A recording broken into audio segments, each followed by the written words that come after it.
Hi, നമുക്കപ്പോൾ ഇഫ്താറിന് വയറ് നിറയുന്ന ഒരു ഹെൽത്തി ഡ്രിങ്ക് എങ്ങനെ ഉണ്ടാക്കുന്നത് നോക്കാം. ആദ്യം ഫ്രൂട്ട്സ് എല്ലാം കട്ട് ചെയ്ത് വയ്ക്കുക. ഏതൊക്കെ ഫ്രൂട്ട്സ് ഉണ്ടോ എല്ലാം നമുക്ക് യൂസ് ചെയ്യാവുന്നതാണ്. പിന്നീട് കുറച്ച് കശുവണ്ടി പാലിൽ കുതിർത്ത് വയ്ക്കുക. പിന്നെ കുറച്ച് പാലെടുക്കാം, നോർമൽ പാലാണ്. പിന്നെ ഈ കുതിർത്ത് വെച്ച കശുവണ്ടി അരച്ചെടുത്ത് ചേർക്കാം. അതിനുശേഷം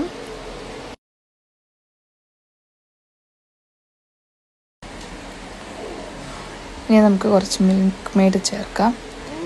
മിൽക്ക് മെയ്ഡ് നമ്മുടെ മധുരത്തിനനുസരിച്ച് ചേർക്കാവുന്നതാണ്. വേണ്ടവർക്ക് ക്രഷ്ഡ് ഷുഗർ യൂസ് ചെയ്യാം. ഞാൻ ഇതിൽ യൂസ് ചെയ്തിട്ടില്ല. പിന്നെ ഫ്രൂട്ട്സ്, നമുക്ക് ഏതൊക്കെ ഫ്രൂട്ട്സ് ആഡ് ചെയ്യാൻ പറ്റുമോ ആ ഫ്രൂട്ട്സ് എല്ലാം ഇതിൽ ആഡ് ചെയ്യാവുന്നതാണ്. ഞാനിവിടെ മെയിനായിട്ട് എടുത്തിട്ടുള്ളത്